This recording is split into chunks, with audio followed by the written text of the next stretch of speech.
Today we will be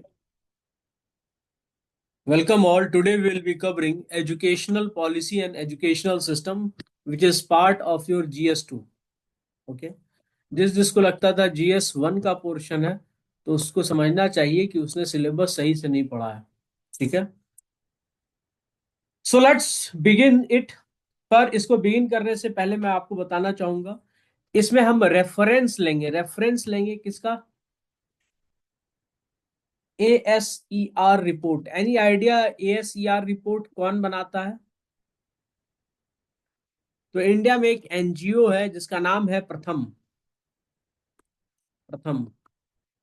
ठीक है. ये एक annual status education report generate करता है. ठीक है. और ये काफी ऑथेंटिक है एनुअल स्टेटस एजुकेशन रिपोर्ट. ठीक है. तो कभी कभी एनजीओ के रिपोर्ट को भी गवर्नमेंट इंपॉर्टेंस देती है, और इस रिपोर्ट पर जो भी आता है उसके अनुसार गवर्नमेंट फिर पॉलिसी बनाती है. इसके अलावा गवर्नमेंट अपना भी सर्वे कराती है. ठीक है. उसका नाम है all India India survey of survey of higher education. Higher education. ठीक है. तो इसको क्या कहेंगे? ASHE. All India survey of higher education. ठीक है. ASHE सर्वे और ASER रिपोर्ट. ठीक है. Annual status for education report. ठीक है.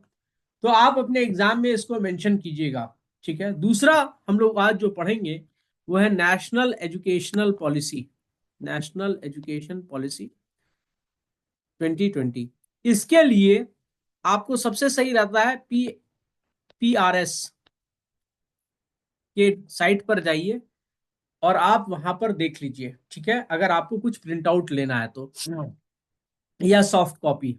आप में से जिसको नहीं पता है अपने आप को एक एक थप्पड़ मारो, क्यों इतना साल पढ़ने के बाद अगर PRS के बारे में नहीं पता है, प्रथम के बारे में नहीं पता है, तो आप कर क्या रहे थे? Anyway, so let's begin the class. I think recording has not been started, right? Okay, recording is in progress. चलो. तो दूसरा चीज आप याद रखिए कि why there is importance of education in India. देखो, एजुकेशन जो है ना, उसका इंपॉर्टेंस सिर्फ सोशलॉजिकल पॉइंट से नहीं है कि सोशलाइजेशन होता है, वो तो होता ही है. पर एजुकेशन का रिक्वायरमेंट क्यों है इन इंडिया में? Education is also required for human resource. Human resource is what? Future labour. Labour in economic process. Economic process. India's economy is 60% based on what? Any idea? Indian economy is 60% based on what? It is based services. Service sector. Service sector में सिर्फ IT नहीं आता है मेरे दोस्त. ठीक है. Service sector में क्या क्या आता है? ITES. और क्या आता है? टूरिज्म. और क्या आता है? Medical tourism. और क्या आता है? बैंकिंग. और क्या आता है? फाइनेंस. फाइनेंस. फाइनेंस. AIES अभी आया नहीं है, आने वाला है. इसके लिए गवर्नमेंट ऑफ इंडिया एक पॉलिसी बना रही है. उसमें कह रही है कि India is going to be future AI garage of the world. Garage of the world. क्यों? इसके बारे में बाद में देखिएगा. What is AIES? Anyone having any idea is welcome to tell what is AIES. Artificial artificial intelligence enable enabled services. Services. ठीक है. ITES में क्या होता है? Information technology enabled services. दूसरा क्या हो सकता है इसमें? Communication and network. इंडिया उसमें भी अच्छा कर रहा है. वर्ल्ड वाइड सबसे सस्ता मोबाइल डेटा कहां पर है? इंडिया में है. इसीलिए इंडिया टिकटॉक पर धूम मचा रहा है. ठीक है. ये एजुकेशन है. अब इंपॉर्टेंस ऑफ एजुकेशन को लिखने के लिए हमें क्या समझना होगा? Why education is important? आपसे हम पूछेंगे कि लिखिए 200 words what why education is important. तो पहला लिखिए, school education is important because of, school education is important because of following things. ठीक है, number one, it promotes, it promotes equality, promotes equality, quality, quality, ठीक है, T Y, quality देखो। as we know as we know as per world inequality report, as per world inequality report, equality report, 40% of wealth in India is owned by 1% population. In that case education provides individual with opportunity regardless of their social and religious background, regardless of their social and religious background. ऐसा क्यों मैं बोला social and religious background? क्योंकि India में एक बहुत बड़ा तबका है जो कि सोशली एंड इकोनॉमिकली बैकवर्ड है। उसमें आपका सबसे ज्यादा कौन आता है? सबसे ज्यादा आता है आपका एससी या एसटी। बताओ, मुझे बताइए कि सबसे ज्यादा कौन आएगा, एससी या एसटी? और लॉजिक बताना, कौन सबसे ज्यादा एससी मार्जिन? आएगा सर, पॉपुलेशन ज्यादा है। एससी आएगा। सबसे ज्यादा मार्जिनलाइजेशन एससी का है, उसका रीजन अलग है, पॉपुलेशन की वजह से नहीं है। उसके बाद एसटी का है। ठीक है, एसटी में भी जो प्रिमिटिव वनरेबल ट्राइबल ग्रुप है उसका बहुत ज्यादा है। वो इसमें भी, वो तो पिछड़ों में भी अति पिछड़ा टाइप है, प्रिमिटिव वनरेबल ट्राइबल ग्रुप। ठीक है, पर एससी ज्यादा है। उसका ये है क्योंकि एससी कास्ट सिस्टम का पार्ट है, कास्ट सिस्टम। और कास्ट सिस्टम क्या है? As per Karl Marx, it is a system of oppression. Oppression, why? Because it does not provide people opportunity on the basis of merit. No opportunity on the basis of,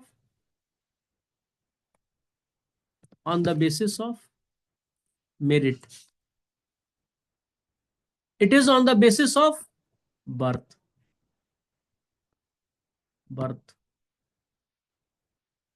ठीक है, तो जब basis of merit नहीं है, basis of birth है, तो operative है ना, ऑपरेशन कर रहा है ना लोगों का।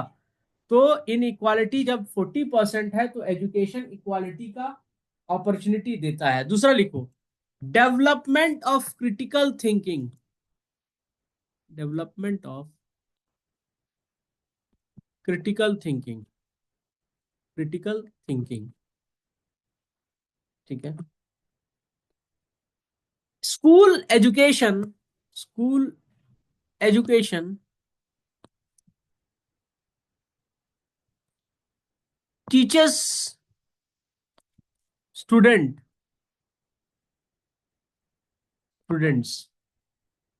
essential skills, essential skills। ठीक है, what are these essential skill? These are problem solving, problem solving, arithmetic skill,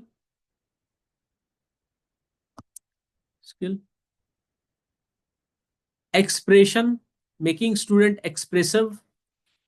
ठीक है, इसके अलावा क्या बताता है? Socialization, socialization, socialization. तो आप एक चीज याद रखिए कि आपके बचपन के दोस्त आपके अब तक के बेहतरीन दोस्त हैं। ठीक है, थर्ड क्या है? Creativity, creativity and and imagination. Why creativity and imagination is required? It is required to promote inventions in future. तो स्कूल एजुकेशन कैसे क्रिएटिविटी एंड इमेजिनेशन को प्रमोट करता है? Through debate, debate, story telling. ये सब आपको याद करना होगा। स्टोरी टेलिंग आपको लग रहा होगा कि मजाक चल रहा है। Story telling, quiz, quiz, playing, playing, playing में स्पोर्ट्स। ठीक है, स्पोर्ट्स। तो किस तरह का स्पोर्ट्स? आजकल के बच्चे जो वीडियो गेम खेल रहे हैं, पबजी खेल रहे हैं, और जो बच्चे स्कूल या कॉलेज में जाके गेम खेल रहे थे, कौन सा बेनिफिशियल था? बेनिफिशियल वो था जो टीम स्पोर्ट्स था। It help you in team building. Individual sports सिर्फ आपको फिजिकल, मेंटल कोऑर्डिनेशन सिखाएगा, पर टीम बिल्डिंग आपको नहीं सिखाएगा। ठीक है, तो by default education is the base for future economic growth, economic growth. ठीक है, ये तो आप जो भी इंट्रोडक्शन लिखोगे एग्जाम में उसके ऊपर बेस्ड है। अभी बहुत सारे लोग आ रहे हैं ऑनलाइन और जा रहे हैं because they are not understanding the importance of these kind of things. Anyway, now current education system in India को आप कैसे डिवाइड करोगे? आप क्लासिफाई कर सकते हो, classify current education system in India,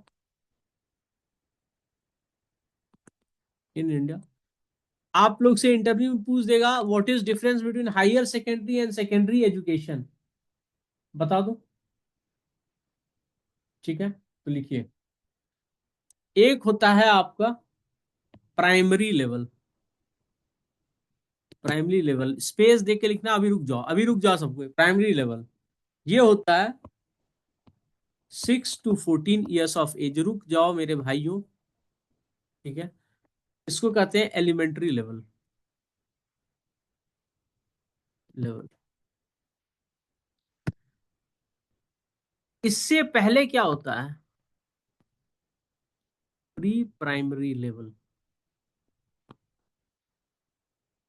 ये 1 साल का as per Indian government education policy में है। ठीक है, till the age of, primary level till the age of, 1 साल का नहीं है प्राइमरी लेवल, ये 2 साल का भी हो सकता है, टिल द एज ऑफ 5 और 6। ठीक है, प्राइमरी लेवल ये किसके लिए है? Early childhood, early childhood. ठीक है, प्राइमरी लेवल किसके लिए? 6 to 14 एलिमेंट्री। इसके नीचे क्या है आपका? Secondary level. बीच में स्पेस दे देना, अभी लिखवाऊंगा कुछ। सेकेंडरी लेवल, सेकेंडरी लेवल कहां तक है? 14 to 18। ठीक है, तो सेकेंडरी लेवल को क्या है? 10+2, 10+2 +2 वाला है ये सेकेंडरी लेवल। ठीक है, सेकेंडरी लेवल। तो सेकेंडरी लेवल के लिए कोई पॉलिसी है गवर्नमेंट का? हाँ है,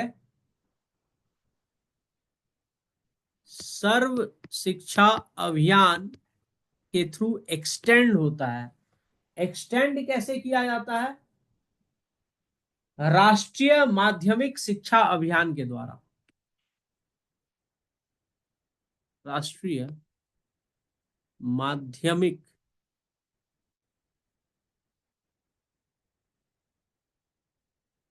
DHYA होगा, सॉरी,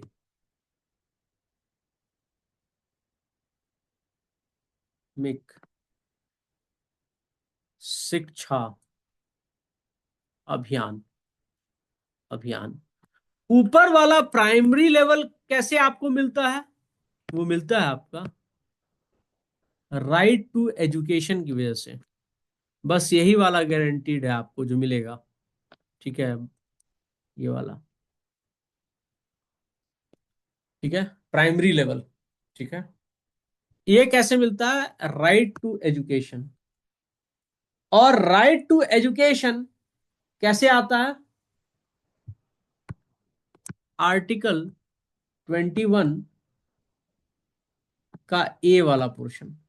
ठीक है, आर्टिकल 21A लिखिए सब कोई, इसके थ्रू आपको मिलता है। अब मैं आपसे एक कॉमन सेंस का सवाल पूछूंगा, क्या कॉलेज में एडमिशन मेल का ज्यादा हो रहा है या फीमेल का पोस्ट ग्रेजुएशन में? पोस्ट ग्रेजुएशन में किसका एजुकेशन ज्यादा हो रहा है परसेंटेज वाइज, मेल या फीमेल? ट्राई करो ना भाई, तुम लोग तो एकदम डर जाते हो। सर फीमेल का होगा। क्यों होगा फीमेल का? पता नहीं सर, मैंने तो ज्यादातर फीमेल देखे सर। वाह, ये इसको कहते हैं एक्टिव ऑब्जर्वेशन। ज्यादातर फीमेल देखा। कहाँ देखा?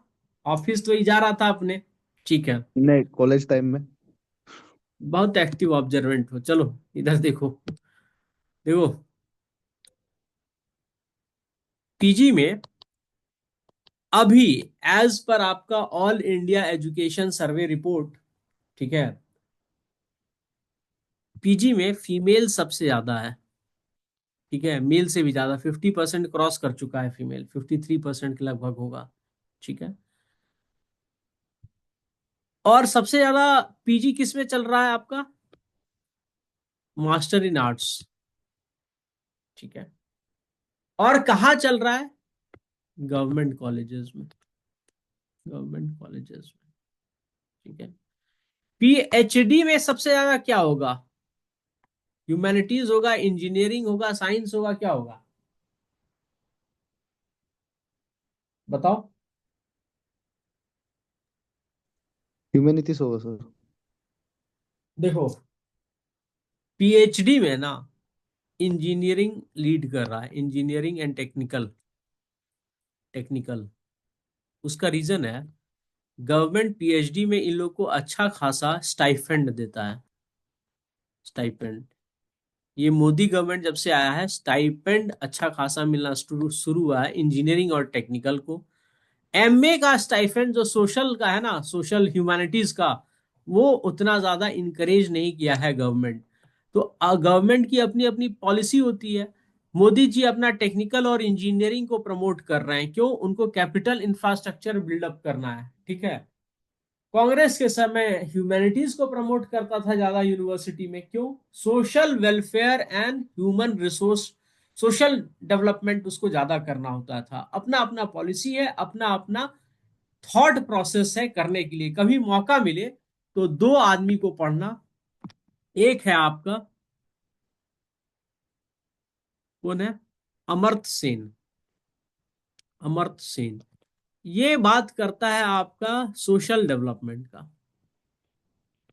ठीक है, दूसरा है जगदीश भगवती।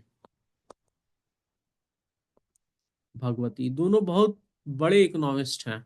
ठीक है, ये प्रमोट करता है कैपिटल डेवलपमेंट, कैपिटल इंफ्रास्ट्रक्चर।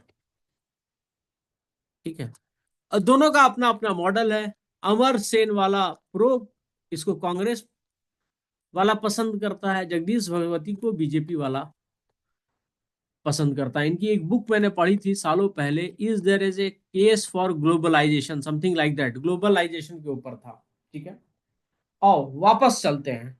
ठीक है, आपको मैंने बता दिया सेकेंडरी लेवल तक। उसके बाद हायर एजुकेशन आपको बताया कि नहीं बताया? सेकेंडरी लेवल बताया। सेकेंडरी लेवल के बाद लिखिए हायर एजुकेशन। तो हायर एजुकेशन को गवर्नमेंट किस पॉलिसी के थ्रू मीट करती है? तो हायर एजुकेशन, इसके लिए जो गवर्नमेंट का पॉलिसी है, इसको कहते हैं राष्ट्रीय, राष्ट्रीय उच्चतर। आपको यूपीएससी प्रीलिम्स में जो टेंशन होता है ना, इसीलिए होता है क्योंकि आपको ये डिफरेंशिएशन क्लासिफिकेशन ही नहीं पता है बहुत सारे पॉलिसी का। उच्चतर शिक्षा, शिक्षा अभियान। अभियान। ठीक है। तो हायर एजुकेशन में ये आता है, जो कॉलेज में गए, पीएचडी में गए, सब इसी में आता है। ठीक है। राष्ट्रीय उच्चतर शिक्षा अभियान। ठीक है। अब लिख लीजिए, what are the features of, नहीं, what are the challenges associated with existing school system in India, लिखिए।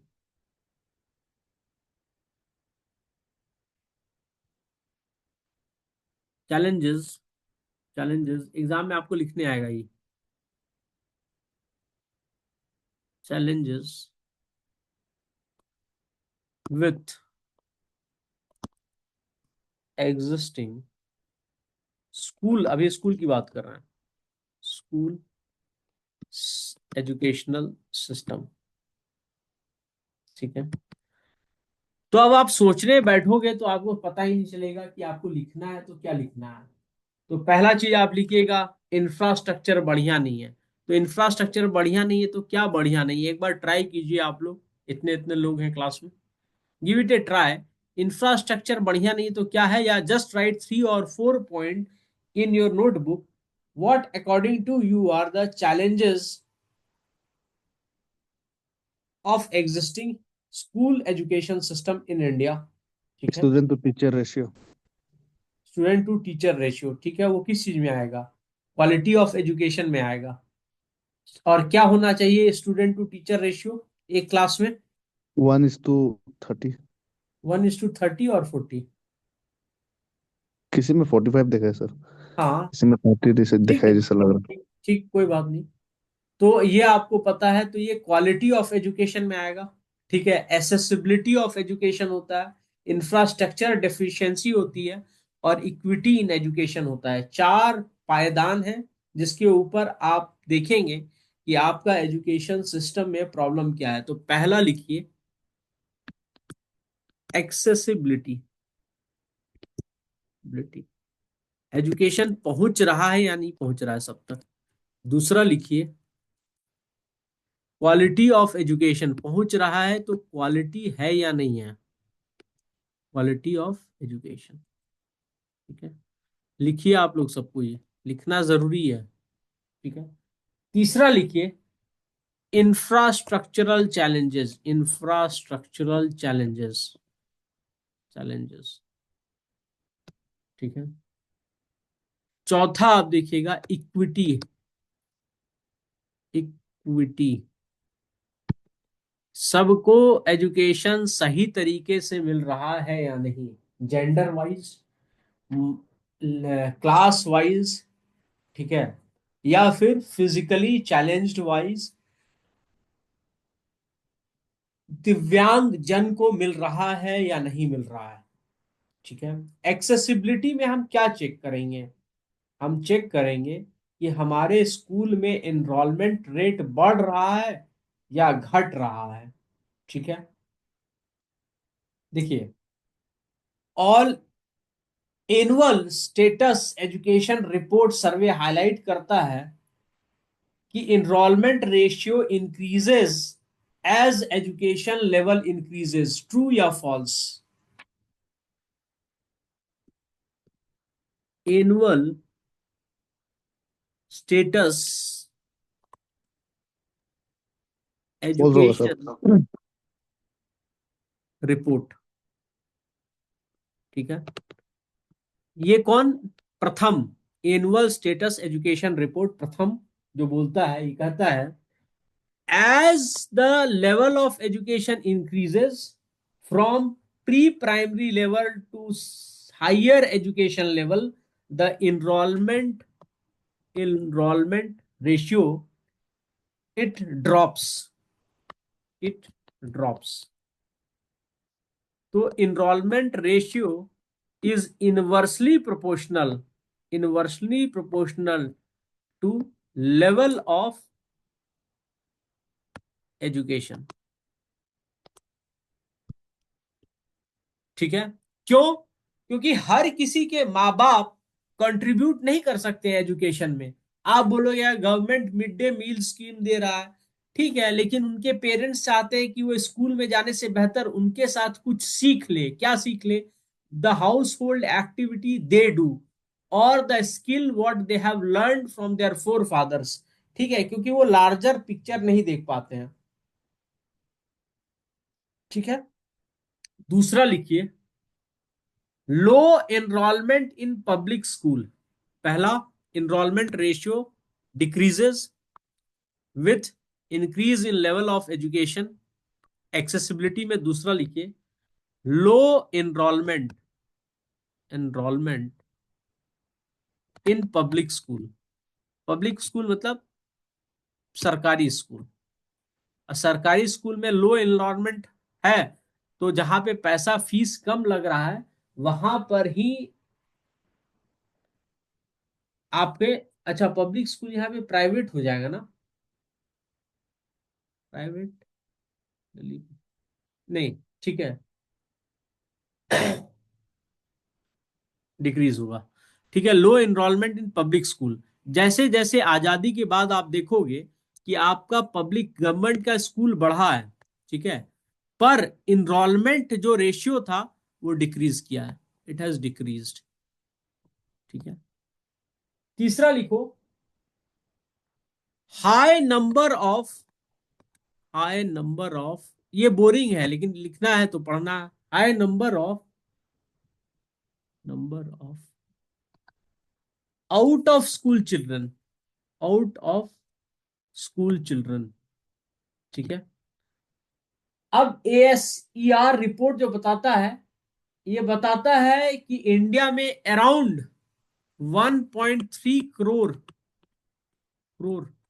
चिल्ड्रन जो है, एज ग्रुप ऑफ 6 to 14, अच्छा 6 to 14, they are not enrolled anywhere, ये सर्वे में आपने बताया है।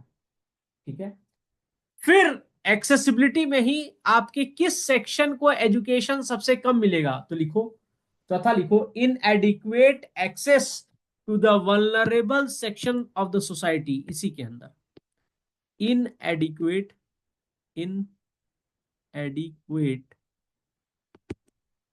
Access to the vulnerable section of society. देखिए, आपको एक बात समझना होगा, आपको बोरिंग लग रहा होगा, बोरिंग लग रहा है क्या, पर ये बहुत इंपॉर्टेंट है। आपका वल्नरेबल सेक्शन क्या है, SC ST, बैकवर्ड एरिया। ठीक है, तो इसी के लिए तो गवर्नमेंट आपका क्या बनाया, एकलव्य स्कूल। विमेन के लिए क्या बनाया, कस्तूरबा गांधी स्कूल। ठीक है, बैकवर्ड एरिया में आपका बेस्ट फैसिलिटी हो आपका नवोदय का, तो जरा जवाहर नवोदय विद्यालय में आप देखोगे कि 60 to 70% of people those who are studying over there, they are coming from socially and educationally backward sections of the society. ठीक है, उनके माँ बाप अफोर्ड नहीं कर पाते हैं अच्छा स्कूल, तो JNV का एग्जाम देके बच्चे वहां से पढ़ते हैं। ठीक है, तो ये आपको पता होना चाहिए कि प्रॉब्लम क्या है, एक्सेसिबिलिटी का है, तभी तो गवर्नमेंट वैसा प्रोग्राम डिवाइस कर रही है। फिर आप बोलोगे कि ड्रॉप आउट रेशियो ज्यादा है, तो ड्रॉप आउट रेशियो क्यों ज्यादा है, 6 to 14 के बाद क्या मिड डे मील स्कीम मिल रहा है, नहीं मिल रहा है, तो गवर्नमेंट 12th में भी अब मिड डे मील स्कीम ला रही है। आप में से सबसे एक सवाल है, any idea how mid day meal scheme was started, कोई आइडिया है मिड डे मील स्कीम क्यों स्टार्ट किया गया था। तमिलनाडु के एक चीफ मिनिस्टर थे, उनका नाम था के कामराज। तो के कामराज अपने, है ना, उस समय गाड़ी जो चलती थी उसको कहते थे एम्बेसडर, कार से आ रहे थे, तो कार से आ रहे थे तो एक बच्चा चरवाहा बच्चा था, he was grazing kettles by the side of the road, so he stopped his car and asked the kid why he has not went to the school, and the kid said खाना मिलेगा क्या, and that is where K Kamraj understood that for students to go to school, the first thing is that they must need खाली पेट ना होए भजन गोपाला, तो they must have get should get food। ठीक है, तो ये एक्सेसिबिलिटी। समझ में आया क्यों गवर्नेंस के लिए ये सब इंपॉर्टेंट है।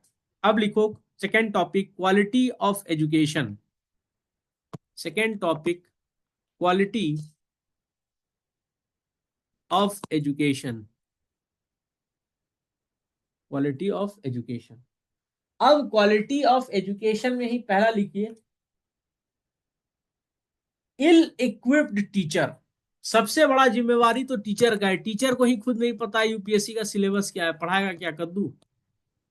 ठीक है, इल इक्विप्ड, इक्विप्ड टीचर। अब टीचर इल इक्विप्ड है तो गवर्नमेंट फिर क्या लाता है, regular teaching and teachers training college. Teacher खुद बन गया है एग्जाम दे करके टीचर, लेकिन फिर भी उसका टीचर ट्रेनिंग कॉलेज बन रहा है। क्यों बन रहा है भाई? तो in India only around 1/5 of teacher are competent enough to take online classes. ये कोरोना पैंडेमिक के समय लोगों को पता चला जब आपका ASER रिपोर्ट आया। लिखिए इल इक्विप्ड टीचर। तो इसको एक्सप्लेन कीजिए, teacher lack adequate training and skills. Teachers lack adequate training and skills which which leads to the poor outcome among children's, which leads to poor outcome among children, students. ठीक है, ये प्रथम जब अपना annual status education report का जानकारी देता है तो 2022 का, 2022-23 का होगा। ठीक है, 2022 का। ठीक है, 2022 का द हिंदू का रिपोर्ट था। उसमें क्या हुआ कि जब ये अपना टेस्ट लिया तो पता चला कि एक क्लास में only 20% student of class two were able to read the text book of class two, text book. इसीलिए जब आप लोग कहते हो ना सर हमारा CSAT नहीं निकल रहा है, तो मुझे लगता है कि कितना मार मारूं, क्योंकि जिंदगी भर बोलते हो आप लोग हम लोग द हिंदू पढ़ रहे हैं, इंडियन एक्सप्रेस पढ़ रहे हैं और CSAT नहीं निकल रहा है, जिसमें 38 से लेके 32 क्वेश्चन रीडिंग कॉम्प्रिहेंशन बेस्ड है। तो बताओ, तैयारी छोड़ देना चाहिए बच्चा लोग को। मैथ्स का मैं समझ सकता हूँ कि बहुत साल से नहीं बनाए हो, कॉम्प्रिहेंशन कैसे नहीं निकल रहा है यार? 32-38 क्वेश्चन आता है उससे, और उसमें भी कोचिंग ले रहे हो। तो अपना भी गलती, एजुकेशन सिस्टम में स्टूडेंट नहीं मान रहा है। ठीक है, ये तो पहला हो गया इल इक्विप्ड टीचर। ठीक है, फिर दूसरा चीज क्या है? दूसरा चीज लिखो, low learning outcome. Low learning outcome, low learning outcome. Simple सा बात है, if the teacher is ill equipped, the outcome और the effectiveness of teaching among the student will be also very low. तो लिखो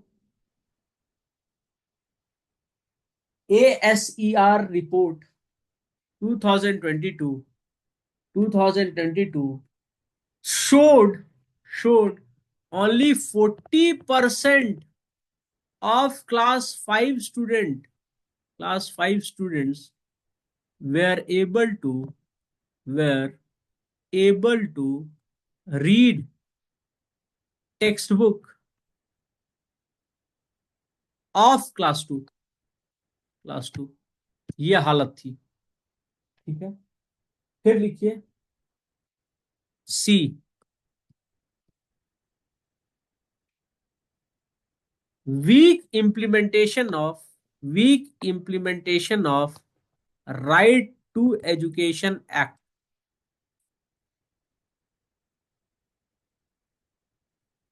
ठीक है, अब राइट टू एजुकेशन एक्ट किस चीज पे फोकस करता है? ये फोकस करता है आपका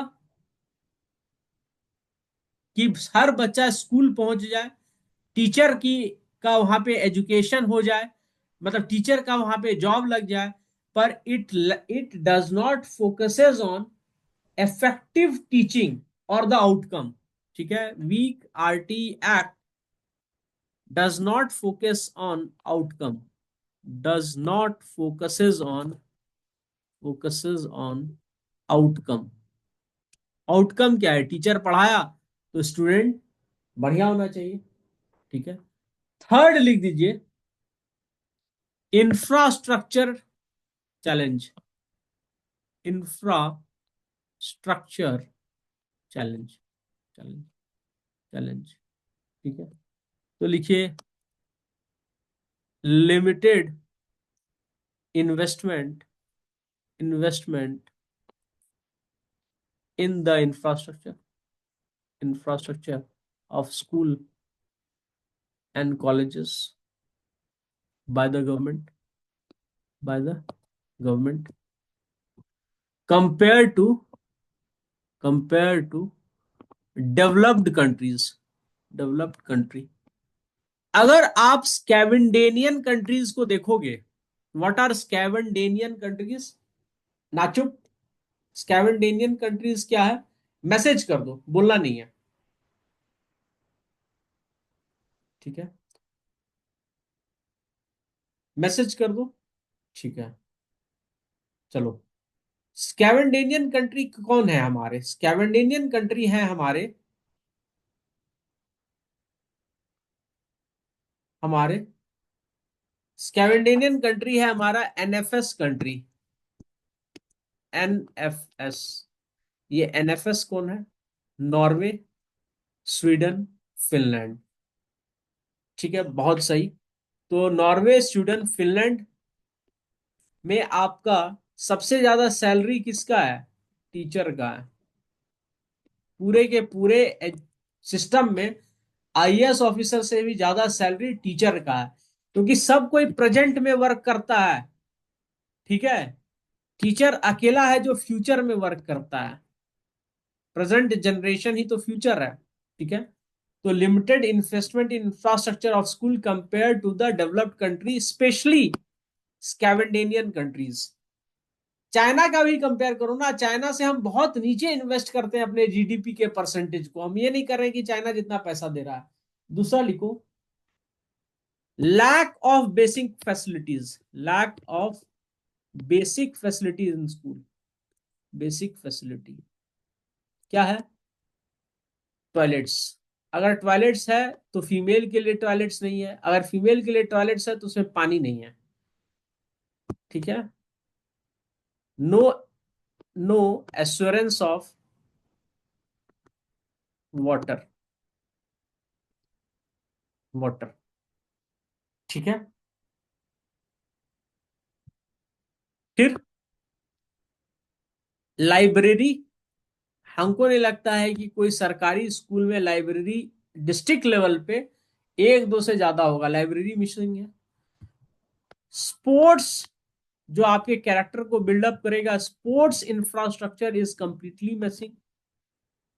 ठीक है, फिर आपको क्या चाहिए? डिजिटल का बात बाद में करो, रुक जाओ। Bench, table bench, black table board. तो है ही नहीं। ठीक है, तो डिजिटल का बात तो आखिरी में करना। ठीक है, डिजिटल आखिरी में बात होगा। फिर आपका क्या है? प्रॉपर, अभी बिहार में है ना, सारे स्कूल में बहुत अच्छे टीचर लगे हैं। ठीक है, थोड़ा बहुत स्कूल का इंफ्रास्ट्रक्चर भी सुधरा है। ठीक है, तो मेरा एक दोस्त है, वो प्राइवेट में असिस्टेंट प्रोफेसर था, लेकिन उसकी माँ की तबीयत बहुत खराब रहती है, तो वो वापस बिहार ज्वाइन कर लिया एज ए टीचर। तो मुझे बताता है कि भाई स्टाफ रूम में एक चेयर है, तो जो टीचर पहले आता है वो उस पर बैठ जाता है, बाकी तीन टीचर खड़े रहते हैं। क्लासरूम में चेयर है, तो वो लोग बोलता है कि हम बोले कि पियून से कहो कि स्टाफ रूम से चेयर लेके आ जाए। तो बोला कि पियून लाएगा, फिर क्लासेस स्टार्ट होगी तो पियून सब में कैसे जाके एक साथ पहुंचाएगा, फिर टीचर लोग को भी वेट करना पड़ता है, स्टूडेंट सफर करते हैं। तो lack of proper furnitures, furnitures. फिर लिखो, फिर लिखो, फिर लिखो, as per, as per, as पर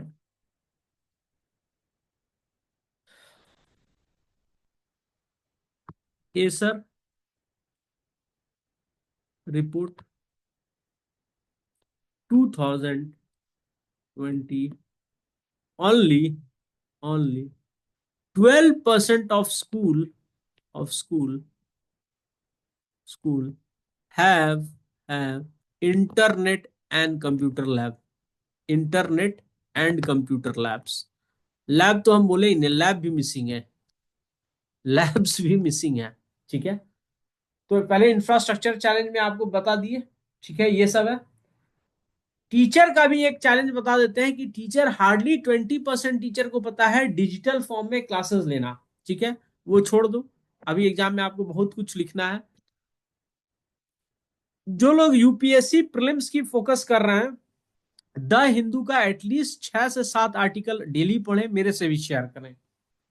ठीक है, equity in education, equity in education, in education. ठीक है, तो gender gap,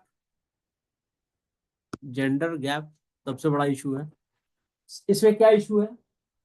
female enrolment rate तो बढ़ा है, ठीक है, पर सोशियो इकोनॉमिक चैलेंजेस अभी भी अफेक्ट करता है girls education, specially in rural area. तो लिखो socio economic, economic and political challenges, political challenges, challenges affects girls education, education the most, the most। ठीक है, जेंडर के अलावा क्या है आपका? देखिए, एससी एंड एसटी, ये भी vulnerable section of the society है। तो लिखिए as the, as the level, level of education increases, education increases, increases, there is increase in, increase in dropout rate, dropout rate। क्यों ड्रॉप आउट रेट होता है? क्योंकि जो एजुकेट, जो बच्चे हैं ना, उनका घर का language and medium of instruction specially ST का डिफरेंट होता है। तो बच्चा के लिए प्राइमरी लेवल पे ये बहुत चैलेंजिंग हो जाता है। ठीक है, तो ड्रॉप आउट रेट है ना, एससी का रिलेटिवली एसटी से ज्यादा है, ये समझ जाइए। ठीक है, फिर क्या है आपका? नो प्रॉपर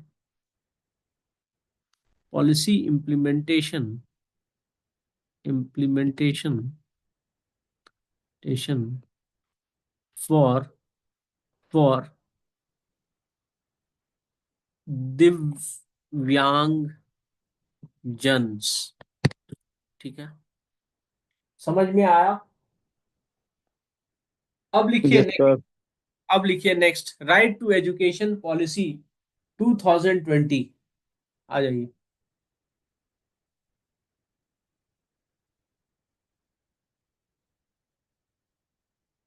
ठीक है, तो लिखिए राइट टू एजुकेशन पॉलिसी 2020,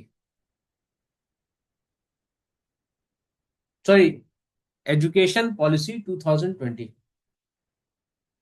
ठीक है, एजुकेशन पॉलिसी 2020। एजुकेशन क्या है? कंकरेंट लिस्ट का सब्जेक्ट है। लिखिए both centre and state, and state would target, would target investment of, investment of around, investment of around 6% of GDP, 6% of GDP at the earliest, at the earliest in the education sector, in the education sector, sector। ठीक है,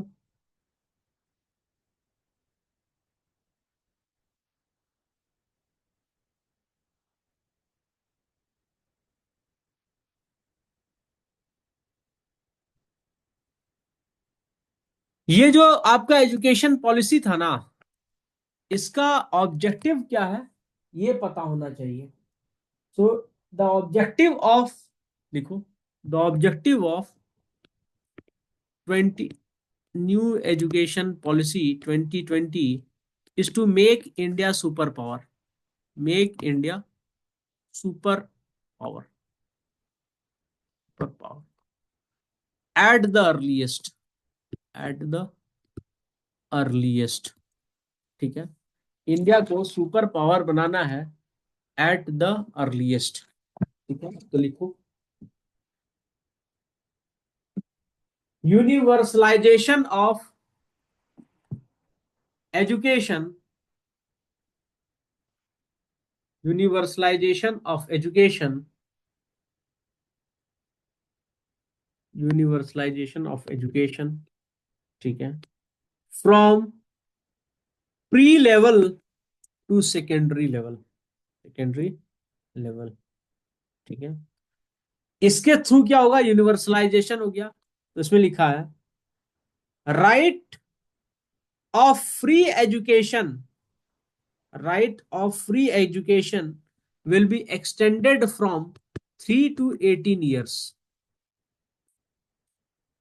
right to free education, इसको extend किया जाएगा from 3 to 18 years. ठीक है, फिर क्या होगा, अब इंडिया को सुपर पावर बनाना है तो तीसरा, computer skills. Computer skills from class 6। आप में से कितने लोग कंप्यूटर स्कूल में किस क्लास से पढ़े थे?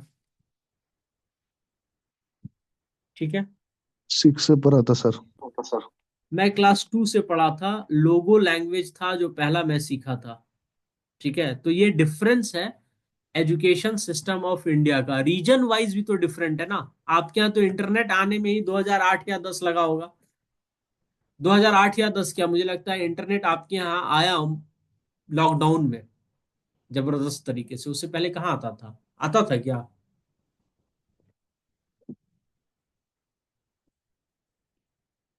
डिस्ट्रिक्ट में नहीं था सर, में सिर्फ नहीं था ईटानगर सर। नाहरलगुन में था। हाँ, क्योंकि मैं 2 साल पहले एक शादी अटेंड करने गया था वोखा नागालैंड में। तो वहां से जब इंटीरियर में गया तो नेटवर्क भी गायब हो जाता था कभी कभी। बताओ। बीएसएनएल का पर सर रहता था सर। मेरा एक दोस्त था, उसके पास बीएसएनएल नहीं था, तो वो अपनी वाइफ को हर समय है ना फोन कर करके बताता था कि मैं यहाँ हूँ वहां हूँ। तो मैं बोला भाई इतना क्यों वाइफ सर्वेलेंस लगा रखी है? तो बोल रहा है कि यार उसको समझ नहीं आ रहा है कि इंडिया में एक ऐसा भी जगह है जहाँ पे नेट नहीं आ रहा है। तो बताओ, बेचारा परेशान हो गया था। मचान पे चढ़ करके फोन लगाता था बीवी को। चलो कोई बात नहीं। उसके बाद है वोकेशनल एजुकेशन। उसकी भी गलती रही होगी, he has not taken his wife in confidence. Vocational education system. Vocational education क्या आता है कि आपको स्किल दिखाएगा, स्किल सिखाएगा। ठीक है, लाइफ स्किल सिखाएगा। आपको वो चीज सिखाएगा जिसके मैन्युफैक्चरिंग सेक्टर्स को जरूरत है। तो इसके लिए कहां से है, क्लास 6 से स्टार्ट होगा विथ इंटर्नशिप। विथ इंटर्नशिप मतलब प्रैक्टिकल सिखाएगा, तब तो समझेगा। ठीक है, अब ये बात तो ठीक है। अब इसके साथ साथ है ना मिड डे मील स्कीम को एक्सटेंड करेगा। क्या बनाएगा उसको? उसको बनाएगा एडिशनल मील। एडिशनल मील। ठीक है, एडिशनल मील में आपका क्या क्या होगा? बोला न्यूट्रिशियस ब्रेकफास्ट। Nutritious breakfast. ठीक है, और ब्रेकफास्ट के साथ क्या होगा आपका? फिर mid day meal.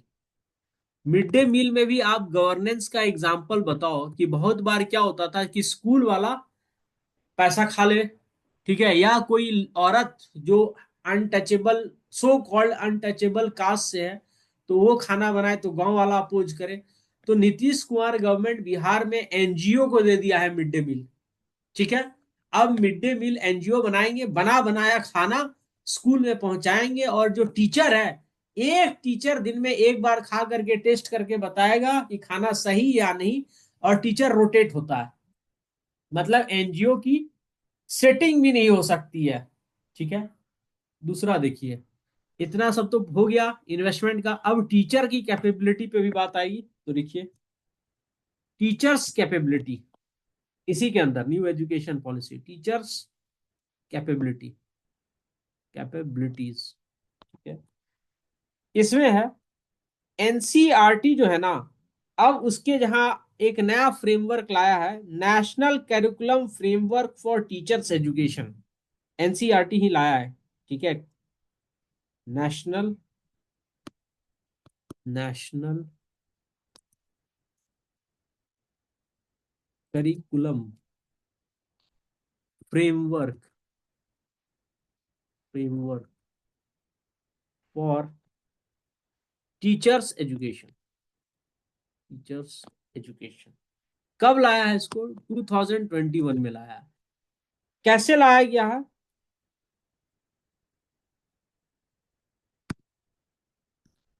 NCERT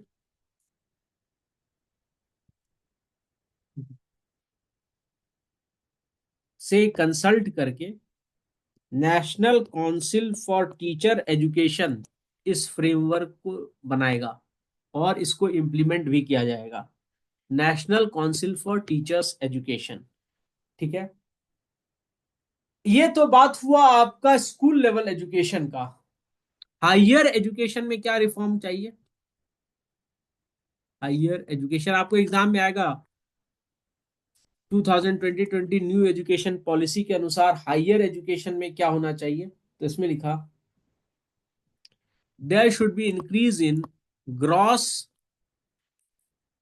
enrolment ratio, ratio in higher education. इसका मतलब मुझे बताओ, नहीं तो मैं होमवर्क दे दूंगा।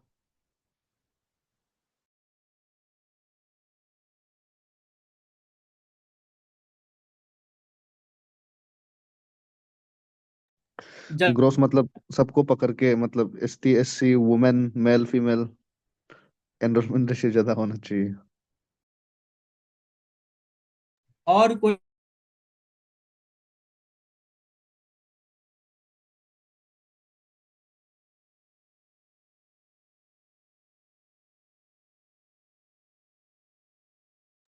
देखो, आपका जो स्टूडेंट है ना, उसका age group for higher education क्या है? 17 साल तक, तो 18 साल तक तो वो स्कूल में रहेगा, 10+2। तो उसके बाद उसका 18 से लेके 23, क्यों 18 से लेके 23 गवर्नमेंट बोल रहा है? 3+2, हायर एजुकेशन में BA MA, बैचलर और PG दोनों आ रहा है। इसमें जितना पब्लिक है इंडिया में, ठीक है, in the age group of 18 to 23, इसमें जितना बच्चा है, ठीक है, compare to the total number of students in higher education, higher education, total number of student and total number of persons in the age group of 18 to 23, ठीक है। तो ये एट मैक्स क्या होना चाहिए? 100% होना चाहिए, पर है नहीं अभी इंडिया में। क्या है इसका? As per government of India का जो एनुअल सर्वे होता है, एनुअल एजुकेशन सर्वे रिपोर्ट, ठीक है,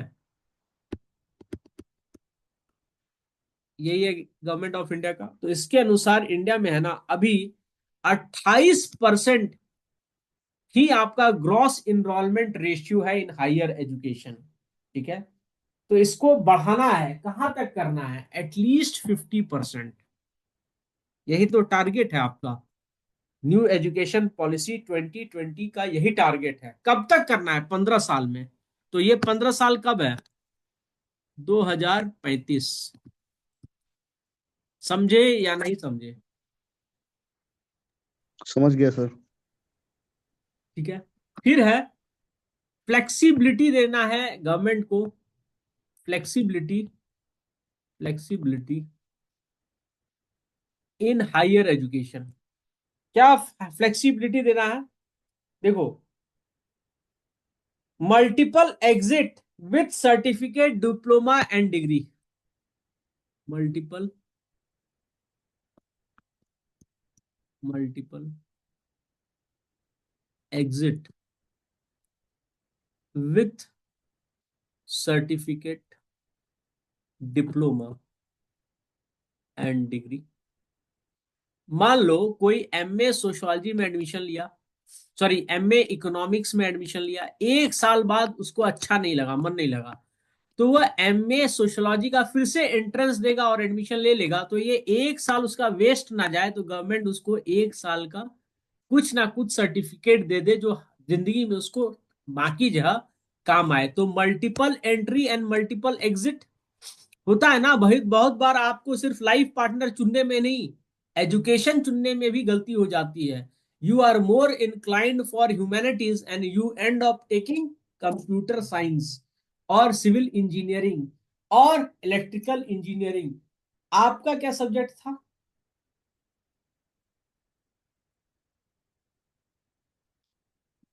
कोई इलेक्ट्रिकल इंजीनियर आज तक इंडिया में इन्वेंशन नहीं किया है नोबेल प्राइज के टक्कर का, बताओ। सर बहुत टफ है सर वो सब्जेक्ट। क्यों टफ है? जब आपका इंटरेस्ट था कि करंट मारना है जिंदगी भर, तो फिर टफ कैसे हो गया? सर ठीक वो है। बियॉन्ड करंट है सर। बहुत सारा उसमें ये इक्वेशंस, मतलब जितना प्रोग्रेस करते जाएगा उतना कॉम्प्लिकेटेड होते जाते सर। ठीक है, फिर लिखिए common entrance examination. Common entrance examination. ठीक है। पहले क्या होता था कि हर यूनिवर्सिटी का अलग होता था, तो कॉमन एंट्रेंस एग्जामिनेशन बनाया नेशनल टेस्ट एजेंसी। यही है ना, नेशनल टेस्ट एजेंसी। मैं हो सकता है इसका नाम मुझे गलत हो रहा हो, टेस्टिंग है या टेस्ट है। उसके बाद क्या गया, multi disciplinary education and research university. Multi disciplinary education and research university. क्यों? देखो, जो आईआईटी है ना, उसमें तो सफिशिएंट इंफ्रास्ट्रक्चर है ना, आईएम है ना, उसमें सफिशिएंट इंफ्रास्ट्रक्चर है। तो आईआईटी में इसमें कुछ ऐसे सोशल ऐसे ह्यूमैनिटीज के भी सब्जेक्ट को पढ़ाओ, आईएम में भी बोला टेक्निकल भी पढ़ाओ, नॉन टेक्निकल भी पढ़ाओ, क्योंकि ह्यूमन रिसोर्स हमको सबका जरूरत है ना। तो multi disciplinary education and research university का कंसेप्ट लाया। फिर ये कब आया है? 2020 में आया है। और कौन थे इसके चेयरपर्सन? के कस्तूरी रंगन। वो क्या थे? इसरो के चेयरपर्सन थे जब 2020 बना। और कौन बनाया होगा? बीजेपी गवर्नमेंट बनाया होगा। बीजेपी गवर्नमेंट को सबसे ज्यादा परेशानी कौन किया? टुकड़े टुकड़े गैंग। तो टुकड़े टुकड़े गैंग क्या कर रहा था? एमफिल कर रहा था। तो ये लिखा एमफिल कोर्सेस अक्रॉस यूनिवर्सिटीज खत्म कर दिया। ठीक है, कोर्सेस खत्म कर दिया। They will be discontinued. ठीक है। For all undergraduate, postgraduate and PhD level will be only the bachelors होगा, पीजी होगा और पीएचडी होगा। एमफिल खत्म कर दिया। मेरा दोस्त था, जब हम आईआईटी गए थे तो वो जेएनयू से आया था, तो बोला 5 6 7 साल भी लोग एमफिल करते हैं। चैन है, जेएनयू की जो लाइफ है वो चिल है। अच्छी बात है, जिसको पढ़ना अच्छा लग जाएगा उसके लिए चिल होगा, जिसको पढ़ना अच्छा नहीं लगेगा उसके लिए नहीं होगा। ठीक है, फिर लिखो, अब खत्म कर देंगे, टेंशन मत लो। Higher education commission in India क्या करेगा? Single umbrella body for entire higher education बनाएगा।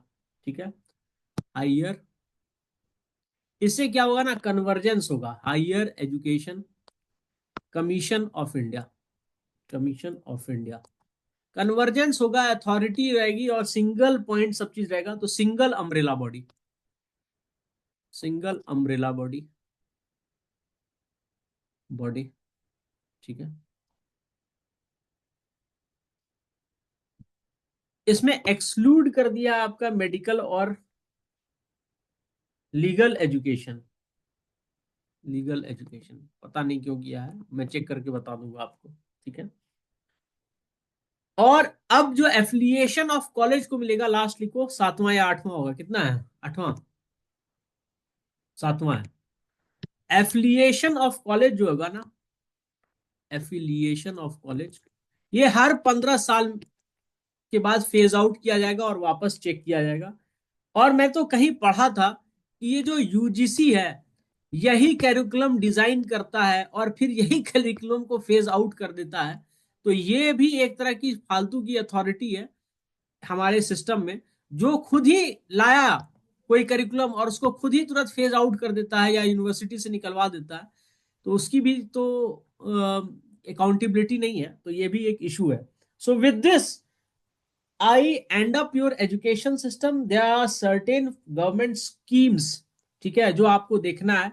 तो मैं आपको बस लिख के बता देता हूं इसके अंदर, वो है पीएम श्री। आप देख करके बताओगे पीएम श्री। तो क्या था, PM school for rising India, ठीक है, PM school for rising India, PM Shri. दूसरा स्कीम जो था निपुण भारत, ये मैं आपके साथ अलग से डिस्कस कर दूंगा। निपुण भारत, निपुण का मतलब क्या था, ये फाउंडेशनल लिटरेसी और numeracy for all children by grade 3, इसको परफेक्ट बनाना है।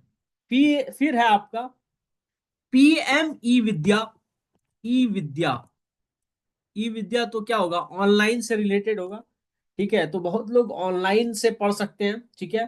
तो ई बुक, ई ई कंटेंट ऑफर करेगा, डिजिटल लर्निंग को प्रमोट करेगा। फोर्थ है इंक्रीज्ड इन्वेस्टमेंट इन एजुकेशन, ठीक है, इंक्रीज्ड इन्वेस्टमेंट इन एजुकेशन, ये पॉलिसी है बजट में 2003-4 में इंक्रीज किया है, ठीक है। उसके बाद आप लिखिए निष्ठा, NISTHA,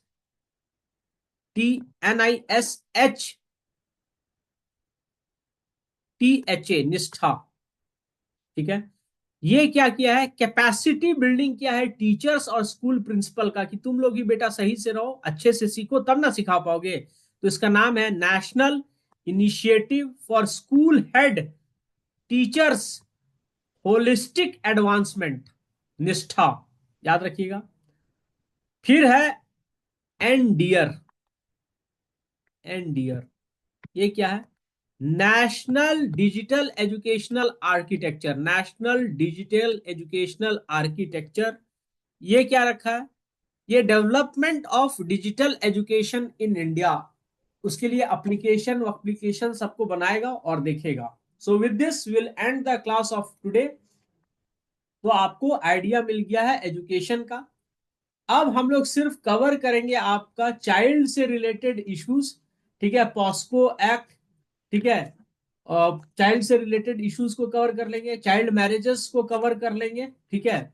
उसके बाद आपका जेंडर इश्यूज, विमेन एम्पावरमेंट, और आपका हंगर, ये खत्म करके सोशल जस्टिस को विराम लगाएंगे आपके एग्जामिनेशन पॉइंट ऑफ व्यू से, ठीक है। उसके बाद हम लोग नेक्स्ट बढ़ेंगे आपके मोस्ट प्रोबेबली, इसके बाद will complete the governance in 2 classes and 2 और 3 classes, and then will proceed to international relations, ठीक है।